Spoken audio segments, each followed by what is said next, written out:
Welcome to the Plein Air Podcast from Plein Air Magazine. I'm your host, Eric Rhoads, publisher and founder of Plein Air Magazine, and this is episode number 5. In the Plein Air Podcast, we dive into the world of outdoor painting, called plein air painting. For those of you who don't know, plein air is a French term that essentially means outdoors. The French pronounce it plein air. Others pronounce it plein air. Nobody pronounces it airplane. But no matter what you call it, there is a huge movement of artists around the world who are going outdoors to paint. And this show is all about the movement, the painters, the collectors, the galleries, and of course, the art. This week's podcast is brought to you by the Plein Air Salon Art Competition with $21,000 in cash prizes, including a $15,000 grand prize. The competition this year ends March 15th, and this is your last chance to enter before we award the grand prize at the Plein Air Convention. Every finalist in every category is entered into the final judging. So enter a lot of categories, get your best paintings for the year in at pleinairsalon.com. Today, I'm going to be interviewing our own editor-in-chief, Plein Air Magazine, Steve Doherty. It's my personal goal to see more people fall in love with plein air painting, and you can help by sharing this podcast with your friends on email or social media, and I hope you'll subscribe as well. And if you have feedback or requests for interviews, contact me, Eric, at pleinairmagazine.com. This podcast is also brought to you by the Plein Air Convention, which is the world's largest gathering of plein air artists, and there's nothing absolutely like it in the world. It's the world's largest faculty of artists teaching you, the world's largest attendance of artists, and setting the world's record for the most people painting in plein air in one place at one time, breaking our own world record from the last 4 years. This is a historic event, and it's all about growing as painters, watching demonstrations in oil, watercolor, pastel, and even urban sketching. Plus, we go out and paint daily as a group this year in Tucson, Arizona, which is amazing. And we even have some optional plein air basics courses for the new painters and orientation. If you don't know anybody, we introduce you to new friends so you're never alone. A pre-convention workshop with painter Matt Smith, and an art show of the faculty and the attendees, which is the only thing open to the public. We also have a giant expo hall. It's coming up April 15 through 19 in Tucson, Arizona. You can learn more at pleinairconvention.com. That's Plein, P-L-E-I-N, pleinairconvention.com. Recently, when I received the coveted Patrons Award from the Florence Academy of Art, I mentioned in my speech that I felt I was lucky to have the 2 best editors in the art magazine world. Peter Trippi, the editor of our magazine Fine Art Connoisseur, and Steve Doherty, the editor of Plein Air. This week's interview is with Steve Doherty, our Plein Air editor. I get to talk to him frequently, and I'm always so impressed with his wealth of information. I thought we should share that because you don't often get to speak to him. Frankly, I'm very lucky to have him, and I thought it'd be nice for you to get to know him, hear his thoughts on the plein air movement, and on things that people want to know from editors, like how to get publicity. So let's get right to it. Well, I have Steve Doherty on the phone, and I thought it would be kind of fun to interview the editor-in-chief of our magazine, Plein Air Magazine, and because nobody ever really gets to talk to the editors unless they're doing a story or something, and I think it'd be nice to hear a little bit about his life. And so welcome, Steve. Thanks, Eric. Nice to chat with you. Yeah, we don't get to chat as much as people think. I think we're both so busy. It's kind of crazy. Yeah. So I thought it'd be kind of fun to start out with how we met, because it was kind of a comical day. Yeah, I talk about it a lot because it always starts things off with a laugh. I think it was in the summer of 2010 in August, and I knew at the time, or had a pretty strong indication, that I was going to be leaving American Artist magazine, where I'd been for a long time, and you and I had met and talked over the years, and I got a clear sense from you that you really, at some point, wanted to bring Plein Air magazine back as its own publication, and not, and to keep going on with Fine Art Connoisseurs. So for the benefit, let me just interrupt you there for a second. For the benefit of the people who don't know, we originally launched Plein Air magazine and had a hard time because we couldn't get the galleries to support it, and the art materials companies said, well, nobody paints in plein air, and it was really a very difficult time. So we had a hard time surviving, so I changed the name to Fine Art Connoisseur so that I'd have a broader publication that would appeal to some more advertisers, and we put Plein Air on ice, and then we had so many complaints from people that we waited 2 or 3 years and we brought it back. Yeah, so the timing worked out well for me, and as well as I think the dedicated plein air painters, and because I'd heard from the same, constituents who said, look, we really liked having our own magazine and whatnot, and of course in the interim, it changed in 2006, and we were talking in 2010, and by that time, the social media had become very strong. Digital publishing had become strong. So instead of having to deal with the print issues of typed manuscripts and things being transferred, over by overnight mail and all those, it was now possible to do it all electronically, and also to build the circulation through social media. So it was just the right set of circumstances at the right time, I think. And certainly for me, after 31 years with American Artists, even though I certainly enjoyed the job, but it involved commuting an hour and a half each way into New York City, managing a staff of people, putting out 4 magazines and special issues, and I just really wanted an opportunity to devote more of my time to painting. Well, the worst part is you had to wear a necktie. Bow tie, actually. Bow tie.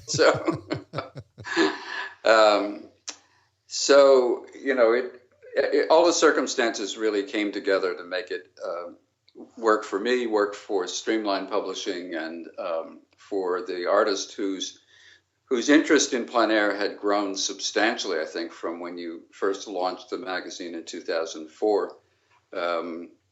So we started working together on a plan of the frequency, the content. Well, wait, yeah. You're going too fast. I skipped the best part, didn't I? I'm sorry. So I guess we agreed, the best plan was just to meet and spend some time talking, and you were up in the Adirondack Mountains. I was in a suburb of New York. So we decided I would drive up and spend a couple of days, and we would paint and we would chat and have a good time. So I had on, my kind of New York City clothes, not Adirondack hiking clothes. So we drove out to Ausable River. You said, really the best vantage point is out there in that island in the middle of the stream. So we started hiking our way out to that little island. The boots I was wearing had no tread at all. I slipped on the rocks, fell into the water. My bags dumped into the water and filled with the water from the stream. And I looked up, and you were taking photographs of me in the drench that quickly made their way to Facebook. Yeah. So, yeah, well, as a matter of fact, I think I had video. Oh yeah, that too. Yeah. So I didn't have a choice at that point. In order to save my reputation, I had to go to work for you. So. Well, it's a good thing you didn't start swearing or something. No. Oh yes, absolutely. Well, you could have been hurt so badly too in that river. That's amazing. Well, that was a spot where all the greats from the Hudson River School had painted, and it was kind of a hard to get to spot. You can't even get out there anymore. The river water, at least the last few years, has been so high and so rough. Can't do it. So then the rest, they say, is history, right? Yeah, yeah. So I think the second day we were there, it was raining, so we sat in your van and we chatted, and it was a nice opportunity to just sort of find out where our interests crossed over each other, and whether or not that was the basis of a business. And I think we kind of agreed that it was worth trying out. So we started working towards an agreement and towards a first issue, which eventually came out in the early part of 2011.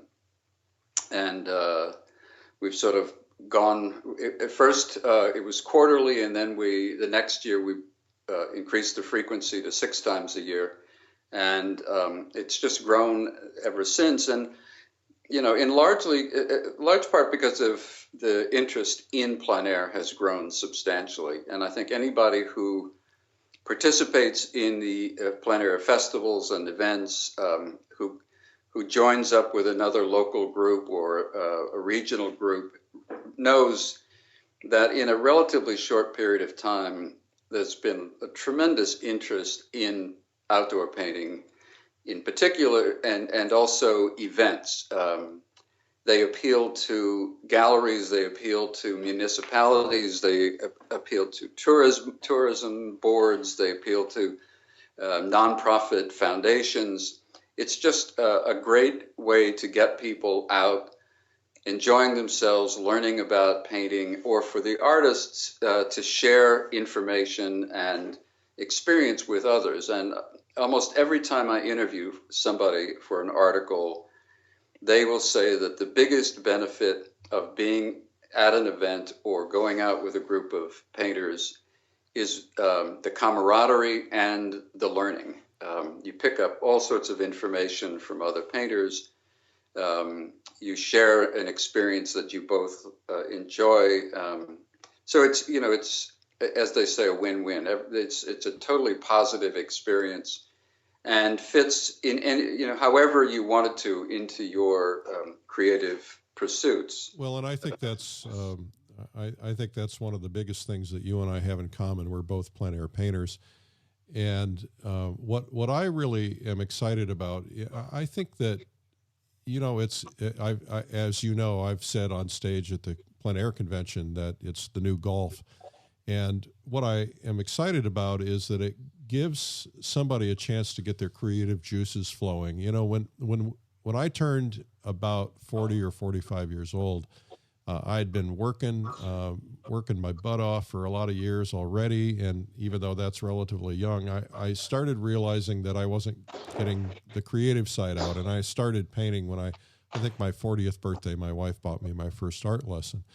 And I hear that from so many people. They get to 40, 45, 50 years old, and they're at that stage in their life where they want to be creative, and they don't want to spend their whole life just doing work. And so a lot of them will take up photography or woodworking or crafting or whatever. And of course, a lot of people are taking up plein air painting. And what I find so fascinating about it is that it's something you can do by yourself. It's not, I guess golf is too, but you kind of want to golf with other people. You almost have to usually to get a golf cart or a foursome or something. I'm not a golfer, so if I use the wrong terms, that's why.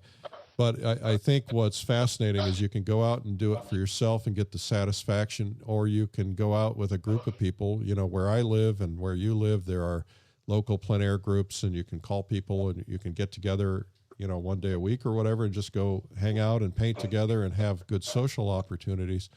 And, for some, you can take it to the next level. You can sell your artwork and make a little bit of money. In some cases, make a lot of money, which is kind of like the ultimate retirement, right? So you're traveling the world, you get to go to these beautiful places, you get to paint, and then you have this really wonderful souvenir. Because when I was a photographer, I would, it was kind of like that comic moment when Chevy Chase in the movie Vacation. They spent the whole time getting to the Grand Canyon. They get there, they look at it, they nod, they turn around, and they go home.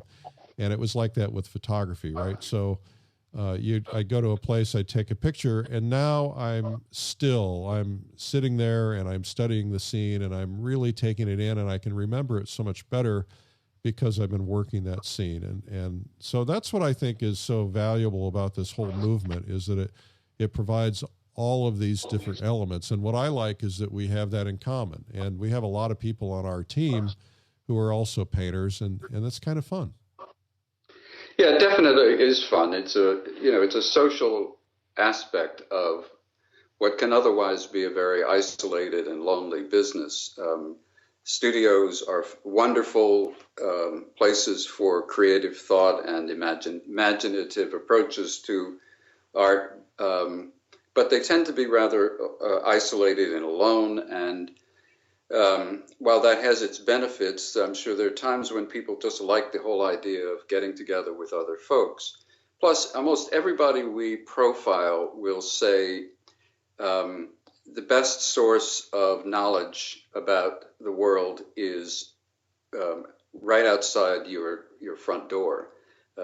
You can learn so much more about color and value and composition by seeing what exists in nature and challenging yourself to respond to it in your own individual way.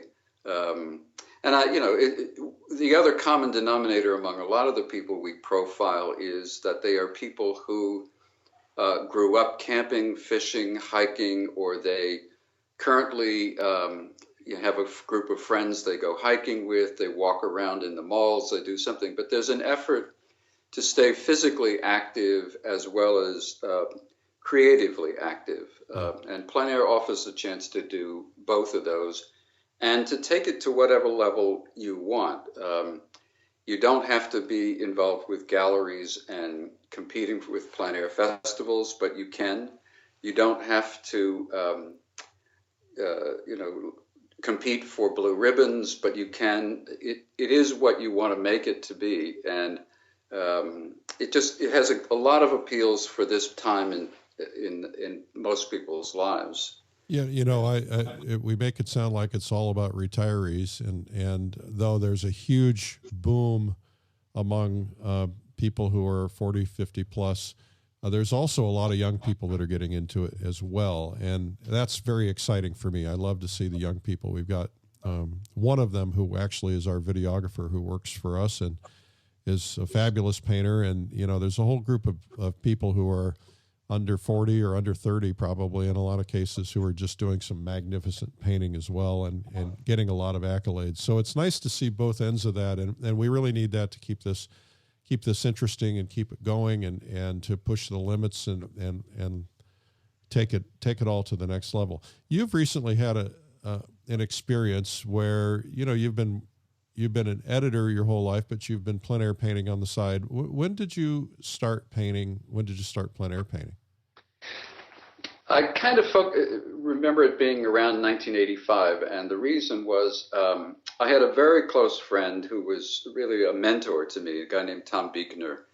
And what Tom and I shared was a passion for art, but a very busy professional life. He had a fabulous book or two that he did, right? Yeah, he wrote really the most important book on Norman Rockwell, and he did a book about his own approach to painting. He was director of the Brooklyn Museum at one point, president of Steuben Glass, director of the Corning Glassworks Museum. He was on the board of a lot of different foundations, and I got to know Tom years and years ago when I was in graduate school at Cornell. And he was in Corning, which was only a few miles away. And I would see his work in exhibits and got to know him. So I went to work for American Artist. I contacted him, and our friendship really blossomed for there. And what I really liked most about Tom is he's one of those people, was one of those people who could give you just the most penetrating kind of critique of what you were doing. I mean, just no holds barred. We'd have lunch and he'd say, now you got to tell me about this last issue of American Artist, because I'm totally puzzled by it, and so, he had this wonderful ability to be critical without being mean. And, no matter what he said at the end of the conversation, I would thank him for it because he was always helpful. He was a wonderful guy. I had the chance of painting with him about a year before he died. A great guy, great man. Yeah. Oh, what a great man. And I didn't realize it at the time. So I had gone to Plein Air Painters of America had an event in Connecticut. It was kind of a workshop event. It was a wonderful 3 or 4 days, and you would rotate half days through all the different instructors. And Buechner was there, and I remember he had a little blue Honda Element. It's the first time I remember ever seeing a Honda Element, and he had built all these special shelves in the back to hold all of his canvases, or canvae maybe. He befriended me, and we painted together, and we spent a lot of time talking. It was the only week I ever spent time with him, but and I didn't know anything about him. And then I many years later, I heard he passed, or I guess a year later he passed away, and then I started learning about him and all the accomplishments. And as a matter of fact, I just bought this summer the book that he produced on painting. So, it's just fabulous. I remember his big cigars. Yeah. He's in fact, I think he customized a plein air easel so that he could hold his cigar on the side. That should be our next product. But the way he got me involved in plein air is we would have lunch every once in a while. We'd talk about things in general or the magazine in particular. And at one lunch I said to him, Tom, it's really frustrating. I start a painting, and then the following weekend I have to go out of town, and the weekend after that my kids are in a soccer competition, and the week after that we have family come to visit, and it's then 4 weeks later that I go back to the painting, and I've lost all motivation for it. And he just, in his very direct way, he says, well, Doherty, I'm going to teach you all about plein air painting, and because it's exactly what you need to do, whatever time you have available, whether it's 2 hours in Kansas City or 4 hours in Los Angeles, you get out your supplies and you start painting. And you can finish something decent in 2 hours, pack it up and take it home with you, and you maintain your interest in art while you're doing your job. So then the next he says, so I tell you what, you and I are going to fly up to Corning, and we're going to go out plein air painting. I'm going to tell you all about the equipment and supplies, and then you'll know what to do. So since he was president of Steuben, that meant I met him at his apartment in New York. A limousine picked us up and took us out to the airport. We got in the private Corning jet, flew to Corning, painted for a day. I got back in the corporate jet. We went home. And I thought, if this is really what plein air is all about, count me in. So. Oh, what a special memory! It was great. But and he was absolutely right. For somebody who you talk about younger people. You've got to worry about a job, you got a young family, you've got all sorts of obligations, and your heart may be in painting, but your timing isn't. So what Tom Buechner told me, and what I think works for a lot of people, is that even if your life is busy with family and jobs and travel, you can always take a pochade box filled with panels, brushes, paints, and whatever time you have available, set up, paint. And for those 2 or 3 hours, you're transported away from where you are into this world of painting that means something to you. And you can once it's over, you pack it all up, go about your professional obligations or your family obligations, and go back on, save the post-shot equipment for the next opportunity. That's so true. I carry, when I go on any business trip, at minimum, I carry some postcard size watercolor paper and a little watercolor set. I'm not a watercolorist per se, but even just to keep my mind in it and my hand in it, I'll sit in the hotel room and do a still life of the room or the television set or something like that. As a matter of fact, I think Morley Safer has a whole book of still lifes he did out of hotel rooms. That's where I got it. Yeah, on the linen napkins from the restaurant. Yeah. So I and whenever possible, I have a small rig that I can throw into basically about a briefcase and take it with me. And, it really does change the nature of things because, oftentimes, and you've done a lot of travel, you're out there, you're doing business, and at the end of the day, or, you get a couple hours free before a meal or something. It's just nice to be able to go out and set up and kind of completely takes your mind off of whatever else you're thinking about. Yeah, it does. And we've profiled people who, they work on a painting while their kids are at soccer practice, or they, after they drop their kids off at school, they stop on the way home to do a painting. It may not be exactly what you were hoping for, but at least it keeps you busy and it keeps you involved in art, so that if there is an opportunity to spend more time at it, you don't feel as though you have to start all over again. So that, that's one of it. Plus, I was interviewing, I think, Eric Bowman today, and what he talked about was the wonderful tradition of painters going back, centuries, 18th, 19th century, early 20th century, of great artists who were challenged by the idea of working directly from nature. And, you can get guidance and also inspiration by going into a museum and seeing these quick studies that might have been done by Thomas Cole or Asher Durand or Corot or any of the great French painters. And, they are like mini lessons all on, an 8x10 panel. Plus, they give you the feeling that you are connecting to a great tradition in the past and passing that on to other people who can continue the tradition in their own way. Well, that is so true. I love to go into a museum and find the studies. As a matter of fact, when we were on the Fine Art Connoisseur Cruise, we went into a museum in, I don't remember where it was, so many cities, but there was one wall of plein air studies by a group of artists. I didn't know their names. They were, some Europeans I had not heard of, but they were fabulous. And I they have so much energy, and they're not trying to be so tight. They're just trying to get samples of color and form and light. And that's one of my favorite things. I think if I could collect anything, I'd collect that and self-portraits of artists. Yeah, mm-hmm. And there are big, wonderful collections of those. Almost every museum now has some collection.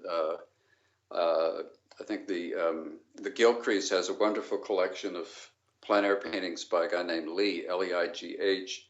And many of them were done as studies for the murals that he did for the New York Natural History Museum. And there are Fred Rungius, the Buffalo Bill Historical Society, has a reconstruction of his studio, which is filled with sketches. And then, those were used as the basis of his magnificent wildlife paintings. So you can go any number of places and see these exercises of the artist's mind and hands, and then the resulting studio paintings that came from that. And it's a great lesson. I have a collection of plein air paintings around my house, and I learn as much from looking at those over and over and over again. And I'm sure there are collectors who buy them for the same reason, right. That you see the clear evidence of the artist's mind and hand, and can compare that to what he or she did in the studio, and it tells you a tremendous amount about this artist who was a great thinker and a great painter. So you've had the benefit. You worked at American Artists for what, 32 years? 31 years, I think. 31 years. Mm-hmm. You've had the benefit of being around art and artists for a long time. What are some of the special moments that you remember that would be worth sharing? There are a lot of them. I guess at the top of the list is the last time I visited Andrew Wyeth at his house in Chadds Ford, Pennsylvania. Andy had a very close relationship with American artists going way back before my time. I think he was on the cover in the 1940s and over the years. And he kept up with the magazine. He was, paid attention to it. And so every once in a while I would call him or I'd send him a note, and or if I had a reason, an occasion to go down to Philadelphia, I'd call his assistant who set up his appointments, and she would give me a time and a date. And so the last time I did this, I was working on a special issue of a watercolor magazine, and I proposed collaborating with him on an article, and I sent the proposal to his assistant, who immediately said, well, he's very busy, so you have to do this right away. When can you come down? And I said, well, I'm coming on Thursday because that's my birthday, and this is a present to myself. So I got to his house, and he was a shy person. He had a high-pitched voice. He was not a very public individual. So there were a lot of people who would come up on him and, start effusing about how they loved his work and they remembered this, that, and the other thing. And it would turn him off. He was not interested in being a celebrity or being worshipped. So when I would go to visit him, I would walk in and he would say something like, well, what are we going to do here? And I said, well, I've got to look at everything on the walls before we sit down, because I have to see what you're living with around you. And he liked that. He liked the whole idea that I was going to, the things that he thought were special enough to hang them on the walls of his home were special to him, and he really wanted to share them. And we would walk around and they'd be a drawing by his father and a painting by his son and paintings by his sisters and things like that. And that would put him at ease. And then we would just carry on. The last time I was there, he decided we should drive around the fields around his home and talk about the connection to the history of America and to all of that had gone on in the Brandywine Valley. So we got in his car and we drove all over through the fields and across the streams. And he kept saying he was very proud to talk about how they had preserved this, that the money he'd made went to the Brandywine River Conservancy and was preserving the land, that he and Betsy were going to will their land and a lot of their artwork to the Conservancy. And he just he was just lively and fun and very high spirited. And then around noon he said, well, why don't we go up and say hello to Betsy? She had set up an office in an old one-room schoolhouse. And we went in to see her, and she was sitting at a desk, and behind her were this whole wall full of notebooks. And she says to me, this is the catalog raisonné of everything that Andy has done. What do you want to see? Wow. And I was sort of taken aback. And I thought, well, I'd like to see the most recent work, because chances are that I've never seen those pieces. And now at this point, Andy is 89 years old, and she points I'm asking to see his latest work. She points her finger at him and says, well, there's not a lot of that, I can tell you. And I thought to myself, if you ever want to know why Andrew Wyeth was successful, because he had a wife who was not satisfied with his level of work at age 89. It was such a fun and wonderful thing. They were, just people who were really proud to have achieved a success that could benefit their community. Their money went to preserve the land, to preserve artwork, to support the museum. They lived in the same house where they'd lived since the 50s. So, the whole thing about it, first meeting this hero, and secondly, finding that even at this, the highest level of success that any American artist could hope to achieve, his values were still as firm and as steady and as they had been in the 40s or the 30s. He loved art. He loved to use art as a way of supporting his community and his family. And those were the accomplishments that mattered to him. And it kind of put a lot of things in perspective, to think about a man whose paintings were selling for millions of dollars, and still, the dollars didn't make as much difference to him as what they could accomplish for his family and his community. And so that was a very special, occasion. That's rare. That's very special. Yeah, and I mean, there are other times where, and I'm sure most artists who go to the Plein Air convention have this experience where you meet there and you bump into somebody and you just start a casual conversation and they don't know who you are, but this is a person whose work you have admired for decades. You've gone out of your way to see every painting they've ever done. So, you try to be nonchalant when you're talking to Matt Smith or Clyde Aspavig or Ken Oster, and yet, underneath you're shaking because these are the people you've admired and you've wanted to learn from. And so I've had that experience a number of times where, we may be sitting there having a cup of coffee and talking about the weather, but what's on my mind is that this is a rare opportunity to really talk to and get to know somebody who's had a great deal of influence on, what I think about art, how I approach art, what I want to accomplish. So, we've all had those experiences, whether you're meeting, somebody who comes to do a demonstration for your local group, or you're going to the Plein Air convention and you get a chance to chat with somebody who's been on stage for the last 2 hours.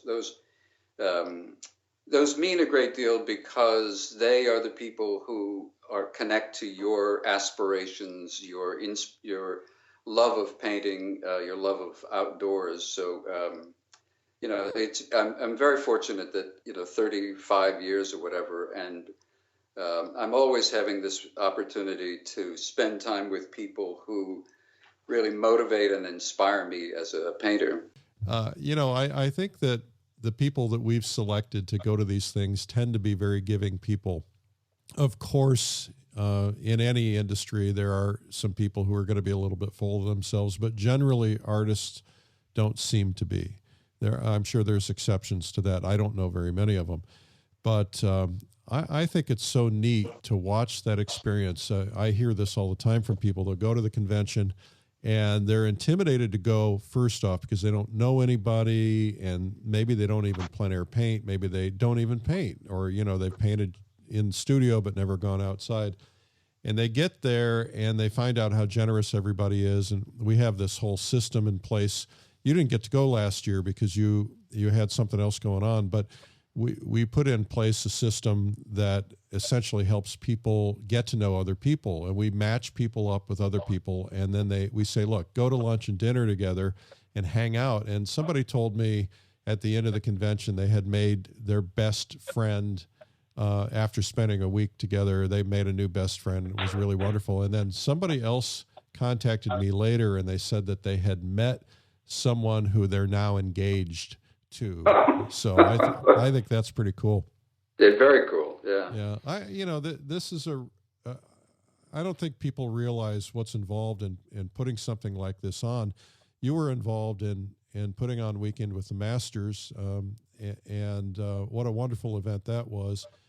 But it didn't last. And these things, they have their times, and hopefully we can make this last, and it's something that will continue to go on. But everything's got its time, and these are special moments when, I look at the amazing artists that have been across the stage at the Plein Air convention, and people who, I used to look at as legends. I still do, but now they're legends who happen to be friends. And it's just such a neat experience to be able to go and to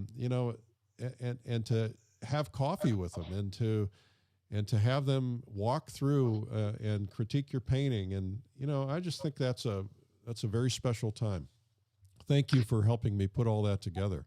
Sure.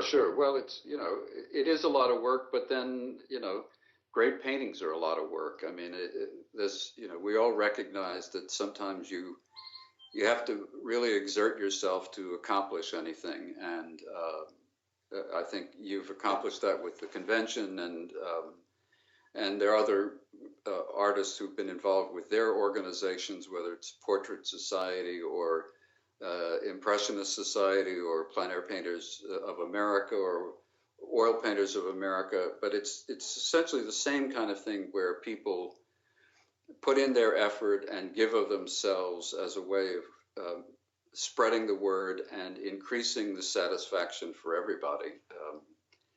And that's what's great about some of these plein air festivals. I mean, I know almost everybody I talk to who has been at one of these festivals will say, the best part of it was the exchange with the other artists. Yeah. It was nice to compete. It was nice to win awards. It was nice to sell paintings. But all of that is not guaranteed. I mean, you can go to an event and nobody buys your work. You don't win an award. But if you can go to it knowing that you'll make friends, you'll learn things, it's a wonderful thing. And it's positive, when there aren't that many times when you have a chance to just focus on enjoying something and getting the most out of it and sharing it with people. And I think that's one of the great things about the plein air events and the convention and the other activities where people share their passion for outdoor painting. Well, the Publishers Invitational, which you've participated in, started out. The first one was in Austin, Texas, and it stemmed from a conversation with somebody. I don't remember who it was now, but whoever it was said that, they go to these events and they get to see their fellow artists a little bit, but they don't get to paint with them because they don't want to be painting the same painting side by side because they're competing for a sale. And they're busy in their hotel room at night, touching things up and framing them and getting them ready. And so though they get oftentimes a little social activity, a dinner or something with them, they don't get to spend a lot of time with them. And so I kind of experimented with it and said, hey, well, let's see what happens. And so 17 of us came to Austin, Texas. I wasn't living here at the time.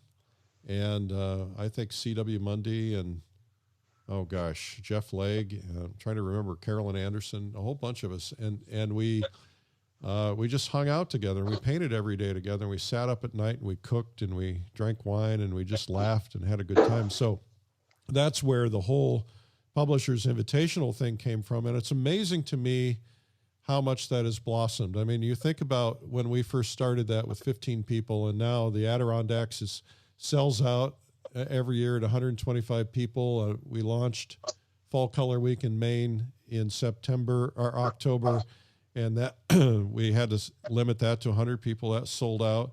And then, as we're recording this week, I'm going to Cuba, and that's sold out for 100 painters. And it just amazes me that just getting together and painting together and enjoying the camaraderie of other people, that's so special. And I think this is a real special time in the history of art. I don't think a lot of people are really stopping and thinking about how special it is. And John Stern and I talk quite a bit, and he talks about how the things that are happening now are happening at a bigger level than they ever did in history. There are probably more people plein air painting than there ever have been in history, and there are more events and more things for people to do.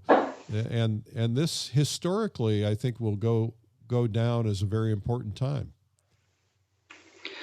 I'm sure it will, and there are some underlying reasons for it. I mean, I think like the Bureau of Labor Statistics talks about the fact that there are more people over the age of 50 now than ever before, and these better educated and interested in a wider variety of subjects. And so, demographically, there are reasons for it. I think the growing interest and awareness about the environment makes people much more conscious of the fact that when you go out to paint, what your subject matter is threatened and maybe replaced. And so your act of painting is a way of celebrating something that may not exist. So there are a lot of reasons to explain it, And I also think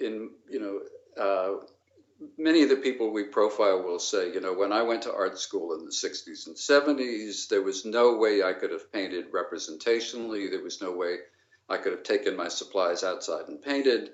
I was supposed to be painting angst, and I was supposed to paint my nightmares, and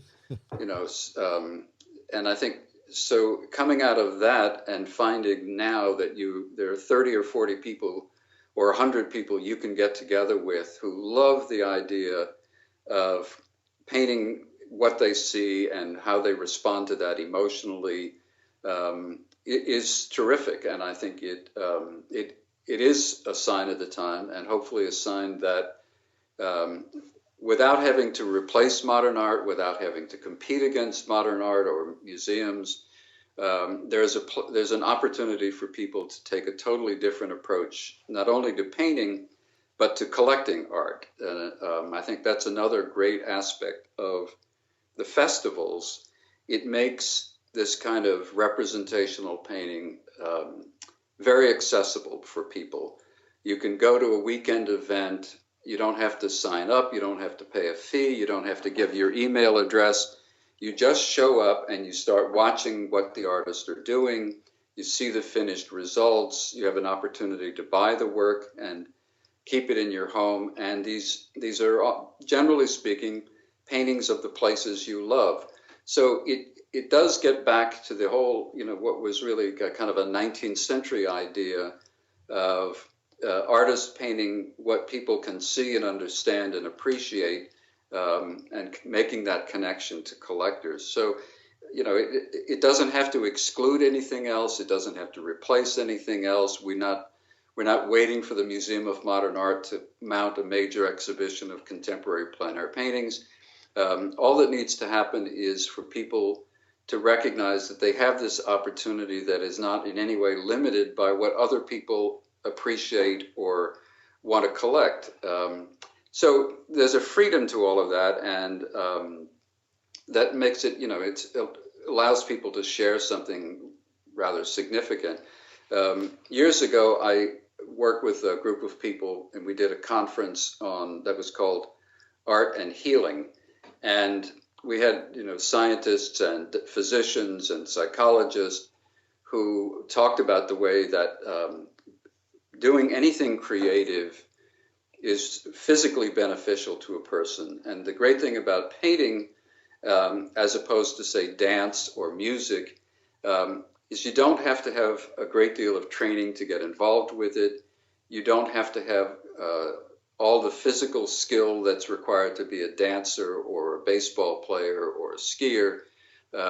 You can approach art on whatever level you're capable of entering it. You can share it with other people. You can celebrate your own creative response to things. So, it is, I think, I agree with Jan Stern and you that, this is the right kind of activity for the right time in terms of the way people live, what their interests are, and how they want to use their time. I'd like to touch base on a couple other things before we wrap it up.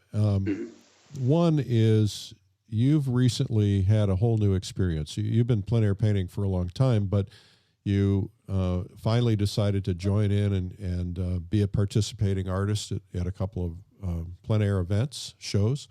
You also recently had an exhibition, a gallery exhibition of your work. Congratulations. Thanks. And you and I were talking, and you were sharing some observations that I think you had a little bit of a revelation about the life of an artist and what the artists go through maybe for the first time from that perspective because of the work involved. Yeah, I made a decision a few years ago. I talked to a lot of people my age, and we talk about the fact that we're writing the last chapter of our lives. Hopefully it's a long chapter, but nevertheless, it's after a lot of other things have happened in our lives. And the feeling that if you're going to write that last chapter, you ought to write it in your own terms and not have it written for you by a boss or, some set of circumstances. So I made a decision that I wanted to spend more time as an painting, and I wanted people to know me a little better as an artist and not just a writer and editor. So I set my sights on getting into some specific plein air festivals. One was Plein Air Easton, another was Easels in Frederick, and I was accepted into those. I participated in those, and I got a great deal out of it. I can't say that personally it was everything I expected it to be, or that it was as satisfying as I wanted it to be. But I learned something in the process about myself and about how I wanted to approach painting. And I think that's the way all of us kind of arrive at a plan for what we really want to do. You can try a lot of different things. Some will feel right and appropriate, and some won't. And not that anybody did anything wrong. You know, both Frederick and Easton are extremely well run. People are supportive and generous. And I don't criticize them in any way. It's just, for me personally, it was not what I wanted it to be. So I've kind of refocused on other activities that are maybe a little more personal and and not as far afield as what I've done in the past. And at the moment, for example, since it's winter in Virginia, I'm also kind of doing studio paintings that are a little more imaginative than what I would have done in the past. So it's what every painter goes through. And I think what you were alluding to is you don't really understand what an athlete goes through by watching, the football game on TV. You don't understand what a musician goes through by sitting in the audience listening to a performance. And you don't understand what painters are really about until you get out there with a paintbrush and canvas and put yourself to the test. And it's been a revelation to do that. And for one thing, it's made it harder for me to accept offers to judge competitions, for example. I'm finding it difficult to be on both sides of that equation. To, on the one hand, go through my own struggle, and then, 3 days later, put myself in judgment of other people who are going through the same process. Yeah. So, it's just a way of kind of coming to, setting up how I want to work about, what I'm doing. And it's the same as anybody else who takes a long look at themselves and says, I like this, I don't like that. When I first started an American Artist, I worked for just a wonderfully supportive and bright and capable guy who kept 2 notebooks in the breast pockets of his jacket. One was all the facts and figures about the business. So he always had that numbers close at hand. The other was a notebook in which he wrote things whenever he felt like, this is something I like, this is something I don't like, this is something I enjoy doing, this is something I don't enjoy doing. And every once in a while he would sit down and he'd go through that book about, how he responded to things that happened in his life. And it gave him a way of setting some goals, new goals for himself that would get at that, really understanding himself. And in some ways I'm sort of filling out the same kind of a notebook with, taking note of what I like, why I like it, what I found unsatisfying and why. So it's that kind of process. And, it's challenging, it's rewarding, it's exciting. I mean, I'm having a good time in the studio now. One of the things that happened is the town had an open studio and people came by to look at the work. And one woman came by and she said she was interested in commissioning a painting. And she says, I like the clouds here. I like what you do with buildings here. But I don't see any one painting that really, I really want to buy. So I said, well, why don't I do like 3 or 4 quick oil sketches of how I might use the elements of the paintings that you like, and see if that really is what you're looking for. And she, at this point, it doesn't really matter whether she buys it or not. I just like the whole idea of picking up on somebody's response to my work, collaboration, and kind of working it up as a commission for that person. So, well, I think that some of us look upon the life of these people who are in the circuit, if you will, going to many plein air events, and it sounds all very wonderful, and I'm sure it is to some extent, but it's a tremendous amount of work. These people, oftentimes they'll drive across the country, from one event to another event. They're exhausted. They're competing. They are having to frame paintings. They're having to get things ready. And sometimes we look at people who are, have a lot of presence in galleries and look at how wonderful that is. And yet, a very big part of their life is packing and shipping and framing. And we forget about those things that are not quite as romantic. So I can totally relate to where you are on that. Last question, because I get this a lot and I know you do too. So let's address it head on. And that is, I want publicity. I'm an artist. How do I do it? Well, the response I've always given is Plein Air magazine, like every other magazine, is at the service of the reader, not the people who are profiled in the publication. I mean, the people who are profiled are very important, but the value of the magazine is to the extent to which those artists who are profiled offer something valuable to the reader. So when somebody approaches me or I approach them, what I'm looking for is information that they have to share with somebody else. And to me, the key to good publicity is content that people want, that people can either it amuses them, it informs them, it challenges them, whatever it is. But it's the way in which it connects to the other person, not necessarily how it glorifies you as a personality. So the magazine, when I look at somebody's work, and I go through when there's an announcement of about the 30 artists chosen for an event, I go through that. I look at the websites for all of those artists. I get to know who's out there, who's doing well, and I start the process of interviewing them and developing an article. Or on the flip side, if somebody has made an interesting trip and they want to get publicity about it, or they're working on 30 paintings in 30 days event or something like that, I'm looking for people whose work is outstanding and but the key is ultimately what's in it for the reader. And if you're approaching a newspaper, a professional journal, a radio station, or anybody else, what you have to deliver is content that satisfies their customers. And the galleries will tell you the same thing. If I love your paintings, I think what you're doing is wonderful. But if my clients aren't interested in buying it, there's nothing in this for us. There's no business relationship that's worth pursuing.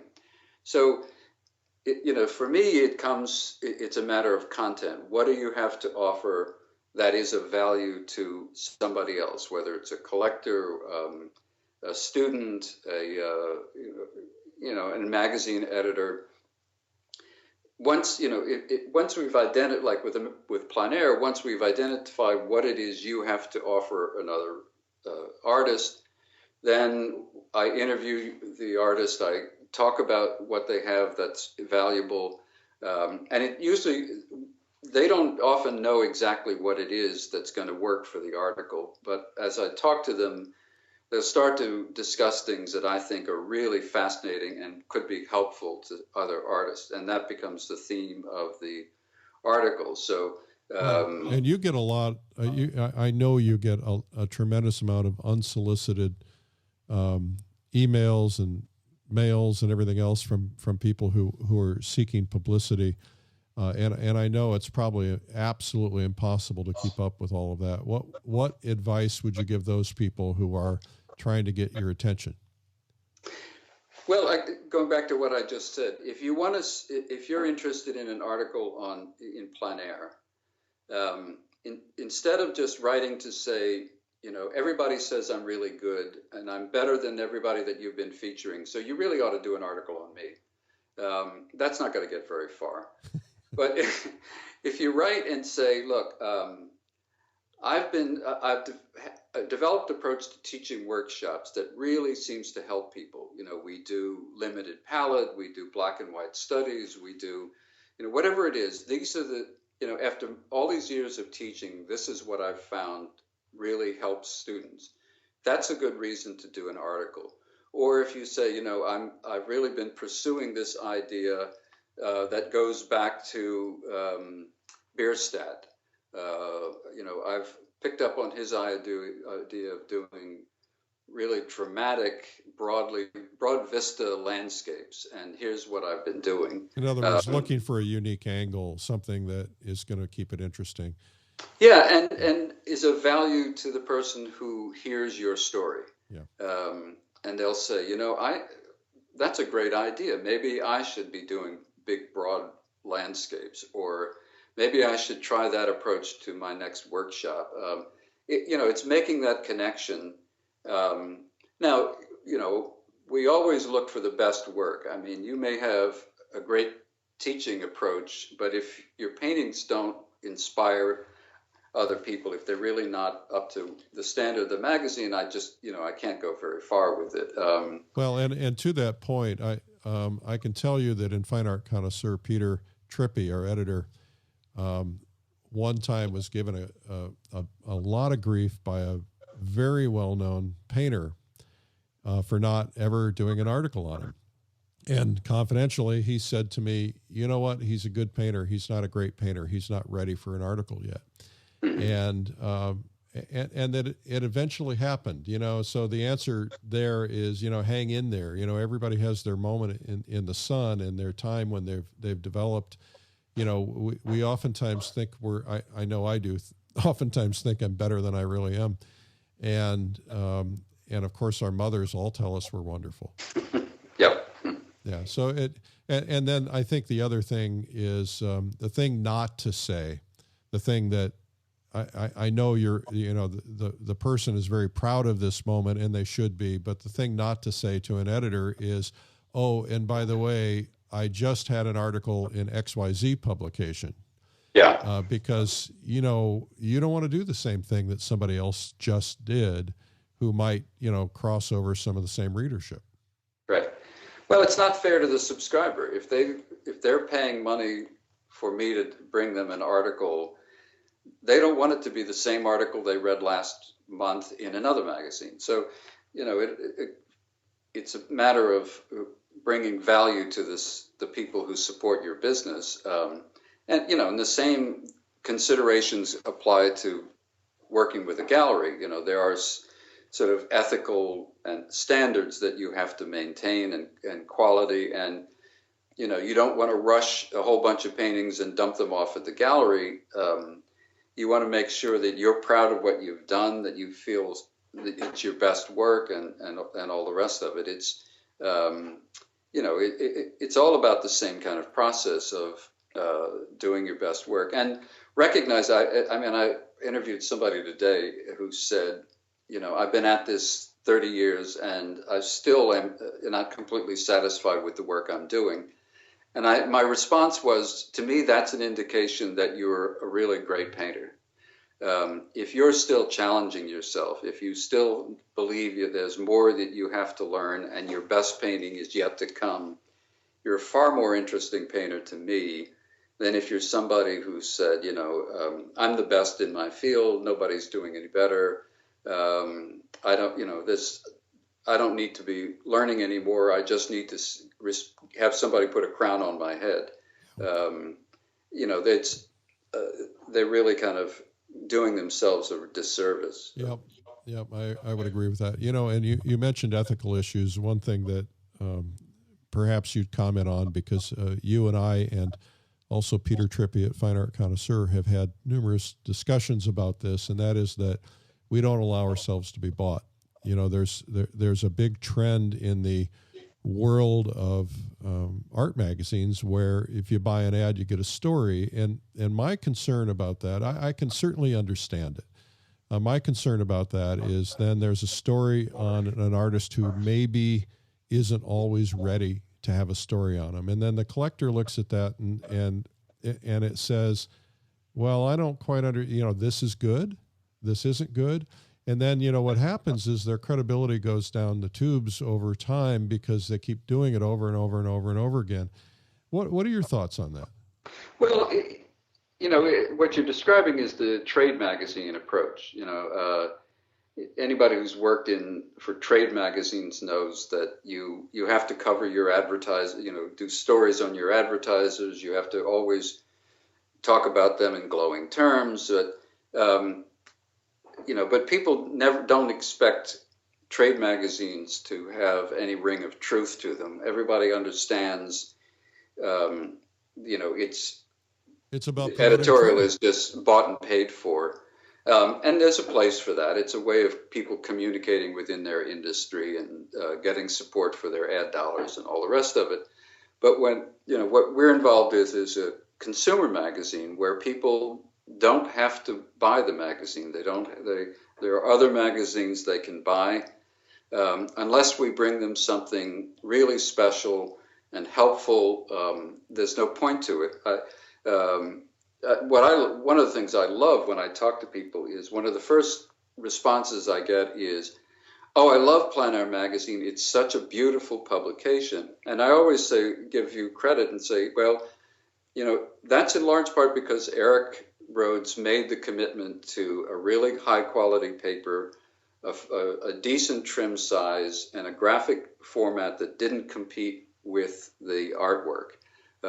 It's from the very beginning, it's a magazine that celebrates the paintings, not the color tints, not the typefaces, it's an uninterrupted editorial well. You won't find ads in the middle, in between the articles. It has that kind of integrity. And people see it and they respond to it. And when they tell me, that's a beautiful magazine, it means a great deal because they're visual people. They are inspired by really good reproductions of artwork. If those aren't there, they don't care what the text says because they don't, they're not engaged. So,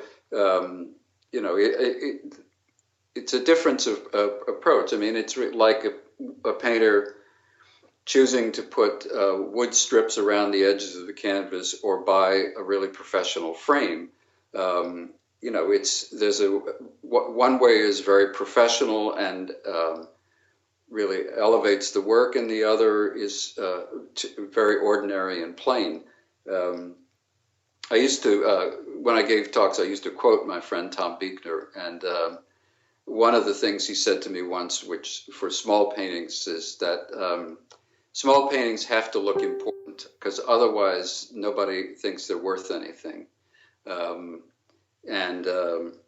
In fact, he summarized it by saying, if you want it sold, frame it in gold.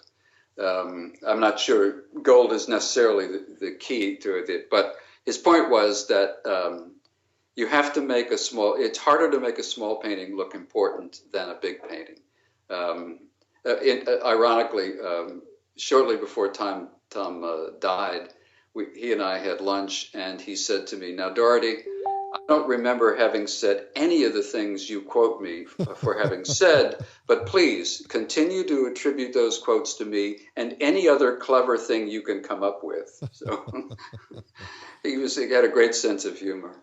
Well, Steve, I really appreciate this. I think this has been good to help everybody get to know you a little bit. And you have had a fascinating career. You've met the top artists in the world for over 30 years, and you've helped all of us. I knew of you when I was a mere child. I think I was 2 when I read my first American Artist magazine.